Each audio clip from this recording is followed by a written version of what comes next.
بسم اللہ الرحمن الرحیم نحمدہ ونصلی علی رسولہ الکریم اما بعد۔ السلام علیکم دوستو، اس ویڈیو میں میں آپ کو بتاؤں گا کہ رمضان میں نماز تراویح کے فضیلت اور مسائل۔ نماز تراویح سنت ہے۔ نبی کریم صلی اللہ علیہ وسلم نے ایک رات یا بقول بعض روایتیں اور ایک قول کے مطابق 3 راتیں یہ نماز پڑھی ہے۔ پھر صحابہ اکرام انتظار کرتے رہے لیکن آپ باہر تشریف نہ لائے اور فرمایا، اگر میں باہر آ جاتا تو تم پر یہ نماز فرض ہو جاتی۔ پھر حضرت عمر فاروق رضی اللہ تعالیٰ عنہ کے زمانے میں اس نماز کو دائمی حیثیت حاصل ہو گئی، اس لیے اس نماز کی نسبت آپ کی طرف کی جاتی ہے کیونکہ آپ نے اس کی ابتدا فرمائی۔ اس سلسلے میں حضرت عائشہ رضی اللہ عنہا سے روایت ہے کہ نبی کریم صلی اللہ علیہ وسلم نے فرمایا، رمضان المبارک کی ایک رات کو درمیانے حصے میں مسجد میں تشریف لائے، آپ نے نماز پڑھی اور لوگوں نے بھی آپ کی اقتداء میں نماز ادا کی۔ دوسری رات ہو گئی تو لوگوں کی تعداد زیادہ ہو گئی حتیٰ کہ مسجد میں نہ سما سکے۔ اس رات آپ باہر تشریف نہ لائے اور پھر فجر کی نماز کے لیے تشریف لائے۔ نماز فجر پڑھانے کے بعد آپ لوگوں کے طرف متوجہ ہوئے اور فرمایا، مجھ پر تمہاری آج رات کی حالت پوشیدہ نہ تھی، لیکن مجھے ڈر ہوا کہ تم پر رات کی نماز فرض نہ ہو جائے اور تم اس سے عاجز رہو۔ ام المومنین فرماتی ہیں، نبی کریم صلی اللہ علیہ وسلم کا مقصد ان کو حکم دیے بغیر رمضان المبارک کو عبادت کے ساتھ زندہ رکھنے کی ترغیب دینا تھا۔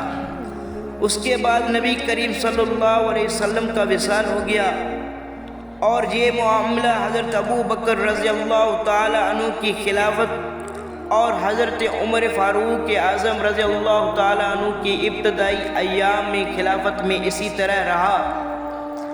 حضرت علی المرتضی رضی اللہ تعالی عنہ فرماتے ہیں، حضرت عمر فاروق رضی اللہ عنہ نے تراویح کو ایک حدیث کی بنیاد پر شروع فرمایا جو انہوں نے مجھ سے سنی تھی۔ صحابہ اکرام نے پوچھا، اے امیر المومنین وہ کیا ہے؟ آپ نے فرمایا، میں نے رسول اللہ صلی اللہ علیہ وسلم سے سنا۔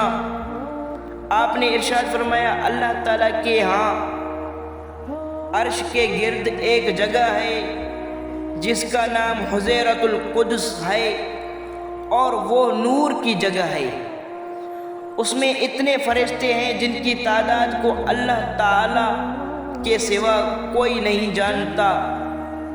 وہ اللہ تعالیٰ کی عبادت کرتے ہیں اور اس میں ایک گھڑی بھی کمی نہیں کرتے۔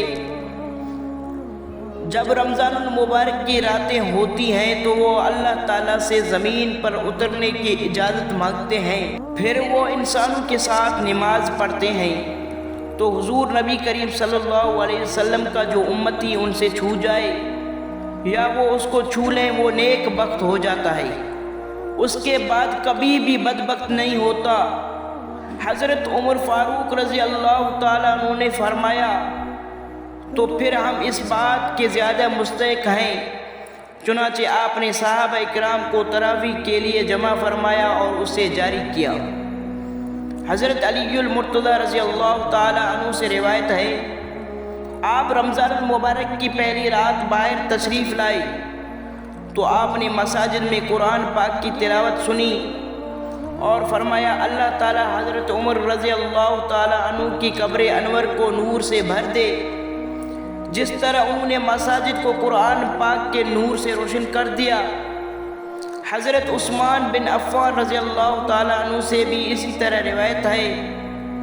ایک دوسری روایت میں ہے، حضرت علی المرتضی رضی اللہ تعالیٰ عنہ مساجد کے پاس گزرے تو دیکھا کہ وہ چراغوں سے روشن ہیں اور لوگ تراویح کی نماز ادا کر رہے ہیں۔ آپ نے فرمایا اللہ تعالی حضرت عمر رضی اللہ عنہ کی قبر انور کو روشن فرمائے جس طرح انہوں نے ہماری مسجد کو روشن کیا۔ نبی کریم صلی اللہ علیہ وسلم سے روایت ہے، آپ نے ارشاد فرمایا جو شخص اللہ تعالیٰ کے گھروں میں سے گھر مسجد میں چراغ روشن کرتا ہے تو فرشتے مسلسل اس کے لیے بخشش اور رحمت کی دعائیں مانگتے ہیں۔ وہ 70,000 فرشتے ہیں، اس چراغ کے بجھنے تک یہ سلسلہ جاری رہتا ہے۔ حضرت ابو ذر غفاری رضی اللہ تعالیٰ عنہ سے روایت ہے کہ ہم نے نبی کریم صلی اللہ علیہ وسلم کے ساتھ نماز پڑھی۔ جب 23ویں رات شروع ہوئی تو آپ نے ہمیں نماز پڑھائی یہاں تک کہ رات کا تھائی حصہ گزر گیا۔ جب 24ویں رات آئی تو آپ ہمارے پاس تشریف نہ لائے۔ 25ویں رات کو تشریف لائے اور نماز پڑھائی حتیٰ کہ رات کا کچھ حصہ گزر گیا۔ ہم نے عرض کیا اگر ہم آج رات نوافل پڑھیں تو اچھا ہے۔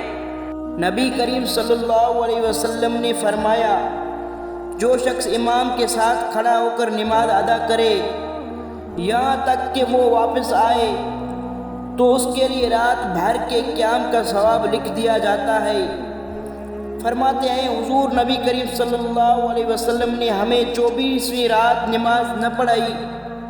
جب 27ویں رات ہوئی تو آپ نے ہمیں کھڑا کیا اور گھر والوں کو بھی جمع کیا اور ہمیں نماز پڑھائی یہاں تک کہ ہمیں ڈر ہوا کہ کہیں فلاں نہ نکل جائے۔ پوچھا گیا فلاں کیا ہے؟ فرمایا سحری کا کھانا۔ سبحان اللہ۔